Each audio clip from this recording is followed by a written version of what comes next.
Je balance un maximum de vérité sans m'arrêter. Les personnes qui sont issues de communautés discriminées, qui vont de leur plein gré dans des pays où on ne veut absolument pas de vous, je suis désolée de vous le dire, mais vous êtes des bénévoles. Et là, je m'adresse essentiellement aux Noirs qui vont en voyage dans des endroits où tout le monde leur avait dit que le pays en question est raciste, ou le pays en question déteste les Noirs. Ils sont partis quand même, ils ont écouté personne.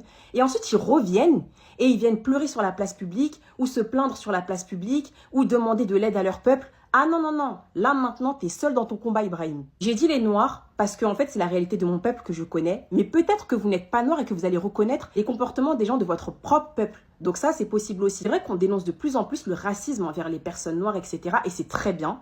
Mais je pense que notre peuple aussi doit se remettre en question sur certaines choses. Il y a pas mal de personnes noires qui souffrent du syndrome du noir différent. En gros, c'est-à-dire que quand tu vas les prévenir sur une situation que toi, tu as vécue en tant que personne noire, ils vont te regarder avec un air supérieur et ils vont dire « Après, c'est pas parce que ça t'est arrivé à toi que ça va m'arriver à moi. » Ils te parlent exactement comme ça. Donc, ils vont quand même faire l'expérience. Et une fois que c'est gâté, ils vont venir chauffer tes tympans.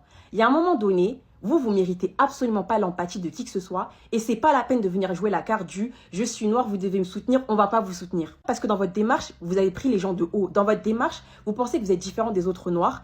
Au final, on vous rappelle votre condition sociale et là, votre esprit revient. Et c'est là que vous venez dire on est frères, on est frères, on est rien du tout. J'ai créé le hashtag BTAR. Donc c'est un hashtag que j'ai créé pour que toutes les femmes issues des minorités puissent exprimer le racisme qu'elles vivent au quotidien par d'autres femmes. Il y a pas mal de femmes noires qui sont venues dans mes DM me dire « Mimi, ton mouvement, il est incroyable, mais pourquoi tu l'as pas créé que pour les femmes noires ?» Et vous savez ce que j'ai répondu? J'ai dit parce qu'il y a des noirs qui sont pas avec nous. Il y a des personnes qui vivent des discriminations qui viennent de d'autres communautés, qui sont plus proches de nos valeurs que d'autres noirs. Est-ce que j'ai tort? Est-ce que, venez maintenant, on est honnête, est-ce que j'ai tort? Et une vérité qu'on ne veut pas entendre, c'est que souvent ces femmes noires qui vont dans des pays où on ne veut absolument pas d'eux, la Serbie, la Lettonie, l'Estonie, etc., machin, ce sont surtout des noirs qui associent le fait d'aller dans des pays essentiellement blancs avec la classe et qui associent le fait d'aller dans des pays où il y a une forte population noire avec la crasse. Ce sont des noirs qui méprisent leur propre peuple.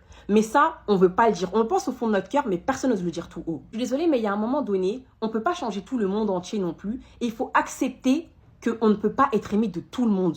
J'ai l'impression qu'il y a des noirs, vous mendiez tellement l'amour des gens que vous voulez que tout le monde vous aime et surtout l'amour des personnes blanches. Il y a des pays qui n'ont aucun rapport, de près ou de loin, avec l'esclavage, avec la colonisation, avec la ségrégation. Et ça veut dire que les noirs ne les intéressent pas et il y a très peu de noirs là-bas. Avant de voyager, qu'on soit noir, blanc, jaune, vert ou orange, il est super important de se renseigner sur la culture du pays où on va, sur l'histoire un minimum du pays où on va, ne serait-ce que pour ta propre sécurité. Comment toi tu vas dans un pays qui n'a aucun rapport avec l'Afrique, qui n'a aucun rapport avec les Antilles, qui n'a aucun rapport avec les aborigènes, etc.